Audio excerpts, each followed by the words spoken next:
starting January 17th. Imagine this. You work hard, you buy a home, raise a family, and even put money away for the future. And then the unexpected happens. You lose your job. And suddenly everything you've worked for is threatened. You have to find a way to pay the bills or lose it all. What would you do? Well, so many people nowadays have had to face this dilemma, and they've come up with many solutions, but few have been as drastic or unpredictable as the one chosen by the man you're about to meet. Carol Simpson joins us, and as she reports, not even the people closest to him knew what was happening. Home movies of a loving grandpa. This grandfather is a 50-year-old oil executive from Houston, Texas.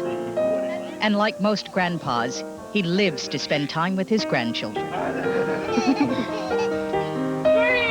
But as glowing as these images are, there is something very wrong. At middle age, Lon Perry has lost his job. As these videos were taken, he was a desperate man keeping a deep, dark secret from his family. While by day he was a loving grandfather, by night, Lon Perry was a thief. All in all, he committed 105 robberies. And like most thieves, he wound up in jail. What did your family think all this time? I mean, they really didn't have any clue that any of this was going on? They never had a clue. My family and I were very close, have always been close, and that was, I guess, the thing that hurts so much right now, is that I know they still love me, but the respect that they had for me is missing a little bit. What did you use the money for? Just to pay bills. Just to pay bills. But what made Lon Perry not your average thief is the way he went about his stealing. Believe it or not, people can be very gracious even when you're robbing them if you're kind to them. Before he was fired, Lon Perry worked here at the Texas Eastern Corporation in Houston.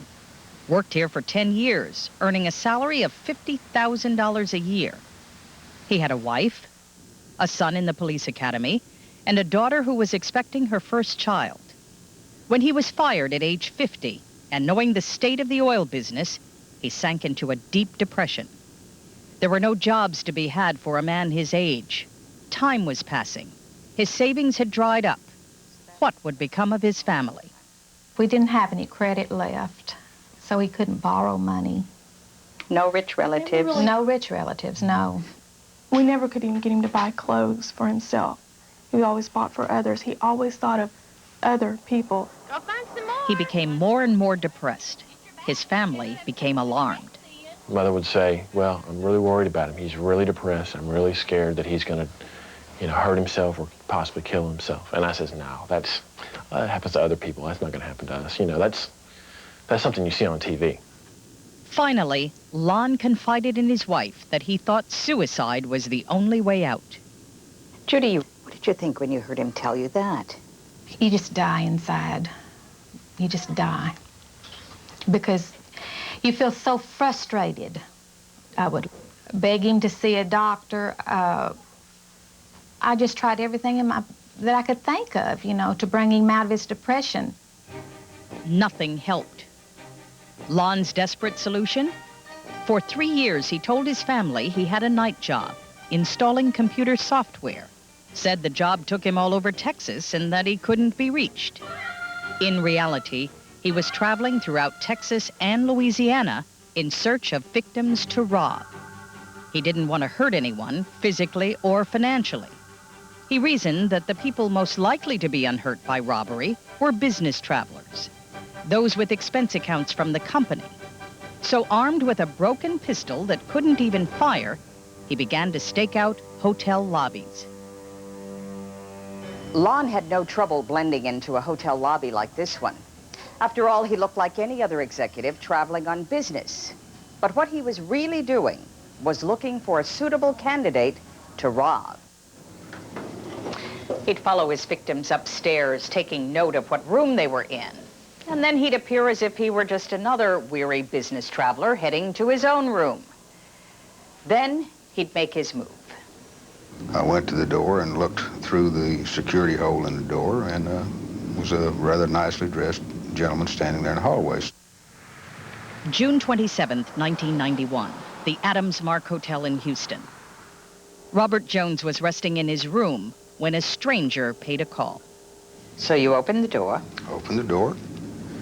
He smiled very pleasantly, and he said, I hope I'm not interrupting anything, but he said, I'm just down the hall, and I saw you, and I know you from somewhere. Do you mind if I come in and we talk for a minute? The two chatted for a minute. Then the conversation took a sudden turn. He said, I have to tell you, I'm here under different pretenses. I'm here to rob you. And at that time, he had his hand in his right pocket and pulled his hand out and pointed a small caliber pistol at me. But at the outset, Lon wanted to reassure his victims, even as he tied them up. He said, now that's not too tight, is it? It's not uncomfortable. And I said, no, I'm fine still, just a little bit nervous. Was he still a gentleman? Absolutely, he was a gentleman. He even smoothed my hair back in place to be sure that I wasn't ruffled. That was his standard routine, to remain calm and explain everything in businesslike tones. I would always said, don't get excited. I'm not here to hurt you. I'm here to just rob you, and if you'll just do what I tell you, no one will get hurt, you or me, and I'll be gone in 5 minutes. And I said, the first thing I'd like for you to do would be to lay down on the bed. And I'm going to take a moment or two while you're laying face down on the bed to put some rubber gloves on. I want you to know what I'm doing so you're not fearful. And then I'm going to restrain your hands behind your back. The technique worked over and over again. The man known as the Gentleman Bandit was now becoming notorious around the Houston area, and his adventures sometimes became comical. September 1990, the Holiday Inn in Houston. This time, the victim felt so sorry for Lon, he offered to go out and get more money. He said, well, I only have $50 on me, but if we can go down to the money machine at my credit union down the street, I will be able to get some more from the money machine from you. You and he walk out of the hotel? Like two gentlemen going out to have dinner or so. When the cash machine didn't work, they went back to the hotel, and the man asked the desk clerk to cash a check. A trusting Lon was waiting outside in his victim's car. I could see the lady get the money and give it to him. He walks back out and gets in the car, hands the money to me. We go park the car, get out of the car, shake hands, and go our separate ways. The La Quinta Inn in Houston, another victim who preferred not to be identified. The Gentleman Bandit fits his title really well. He was very courteous and polite, and I think went out of his way to make you feel like you're not really a victim. Locked in his hotel room with his hands tied, this victim was relaxed enough to ask a favor just as the bandit was making his escape. There is one thing you could do for me. If you would change the channel on that TV before you go, I just hate that program, the one that was on. You changed the channel? I changed the channel for him, yes, the one that he desired. I thought that was kind of neat. The ideal bandit. He would take the business cards from each of his victims, noting the amount he'd stolen. He said he always intended to pay them back after he got back on his feet. Trouble was, he never did get back on his feet. 3 years went by after Lon Perry began his one-man crime spree. Then one day, the headlines read, "Gentleman Bandit Arrested." The man in the papers looked exactly like the police sketches of the bandit, based on descriptions made by victims. The only problem was, the man who was arrested was not Lon Perry. I said, I'm innocent. I don't have a thing to do with this. Mike Harvey was arrested as the Gentleman Bandit, based on just one eyewitness's identification. And I told him, I said, I believe you had the wrong person. It didn't matter to them. They handcuffed me and took me into Houston. And no matter what I told them, they didn't believe me. And I spent the next 11 days in jail. Mike, this sounds like everybody's worst nightmare. Yeah, you should have seen it from my end. It was really tough. But there was no way Mike Harvey would be sentenced for crimes committed by Lon Perry. Which brings us to the other reason Lon Perry might be called a gentleman. Lon knew in his heart he had to turn himself in. But first, he had to finally tell his family he was a thief. And I said, what do you mean? What are you talking about? And he handed me the clipping and he says, well, they have the wrong man. He says, I'm the one they're looking for. It was like a sledgehammer in the face. Just like, you're just numb. Like, this can't be. Again, this doesn't happen to us. It happens to others. Lon insisted on giving himself up, but his lawyers told him not to. That basically would have been my strategy. It would have been? That's correct. Not to tell him to fess up and... Our society does not require a person to come forward and confess up. Now came the hard part. The time came to say goodbye to his wife, his children, and the grandson he loved so much, Austin. When it was time for us to go, well, Austin was asleep. And he just bent down and kissed him. And then the tears began to flow down his face because he knew he'd never get to touch him again for a long, long time.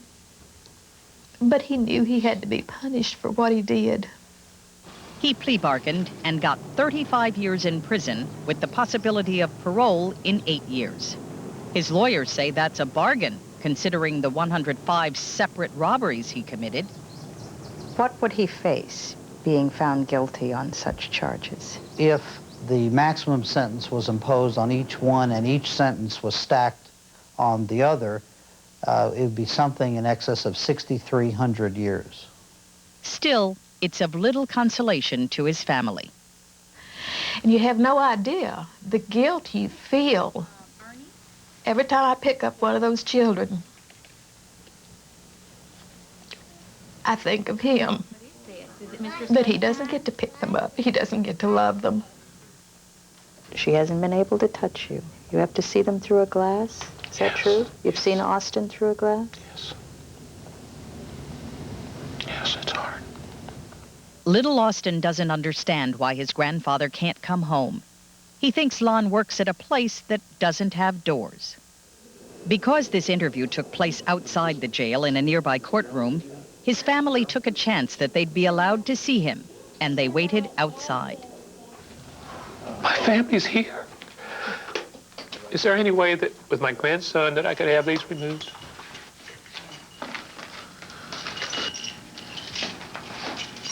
For the first time since he was jailed, he would be able to hold Austin and now a new granddaughter, Brittany, in his arms. How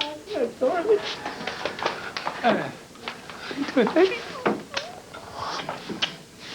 Baby, how do it, huh? How you doing? All right. People didn't know Lon. For all they knew was that he was just a career criminal, which he was not. So what would make a nice, kind, gentle, wonderful husband and father go out and rob people? Nobody knows what they're going to do in a situation like that. Nobody. You did okay? But you've lost him. For a while. We don't hide his pictures. There are times I look at them and cry, but that's because I miss him.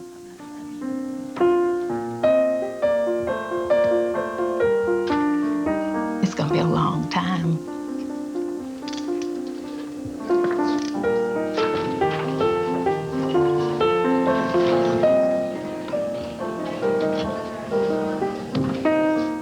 Carol, I know he was a thief, but you can't help but feel sympathetic.